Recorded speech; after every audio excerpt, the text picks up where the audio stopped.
reer tiktokow maanta waxaan rabaa inaan idin kala hadlo kelmadan la yiraahdo keep going waa kelmad ilaahay caragelisa walaasha oo qaawan ama isruuxaysa walaalka oo madax xiran oo foodi cadaystay rinji ismariyay isruuxaya ama surwaal karkaran in markaad aragtid alla qurux badnida keep going maxaa keep going ka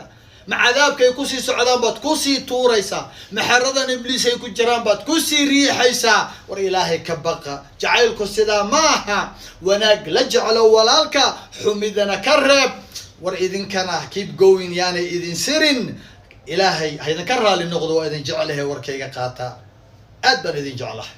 waa mid ka mid ah shuyuukhda Soomaaliyeed waxaana lagu magacaabaa Sheekh Maxamed Ibraahim oo loo garan og yahay Sheekh Kenyaabi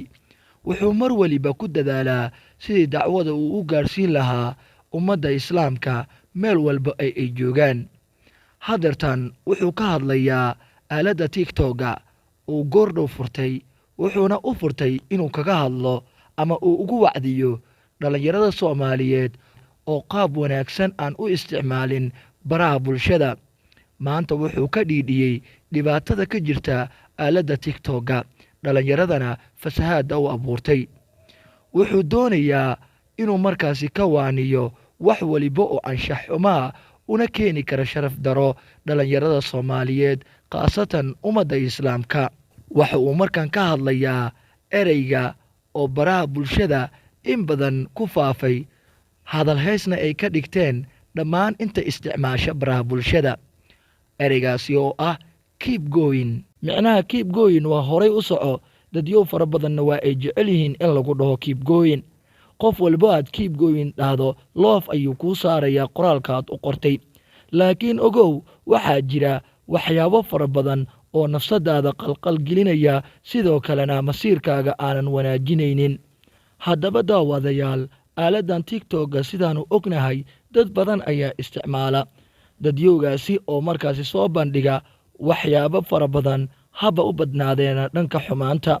waa ay jiraan dad fara badan oo wanaaga ku soo bandhiga aalada TikTok-ga iyagoo doonaya in ay dadka ka faa'iideystaan balse laakiin dhibaatooyinka uu sheekha ka dhiidhinaya ayaa waxa ay tahay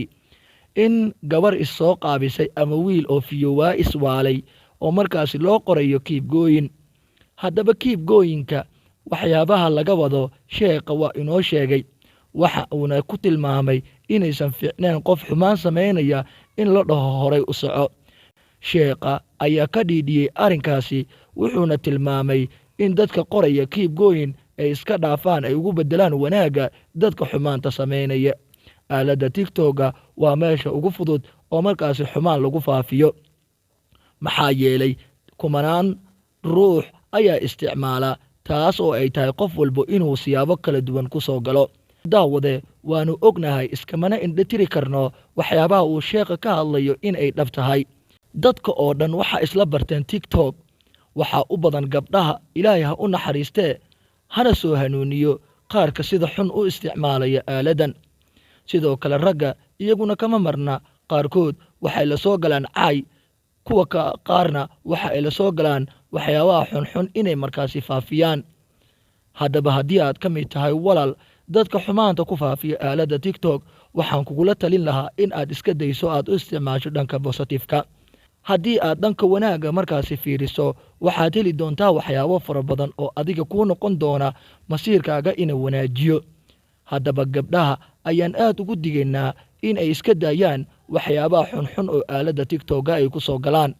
mar kasta farxad ayay noo noqon doontaa haddii aan aragno gabdhaheena oo xijaaban weliba dhanka wanaagga ay ku isticmaalayaan baraha bulshada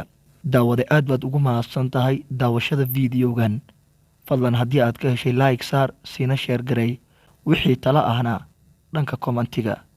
mahadsanidin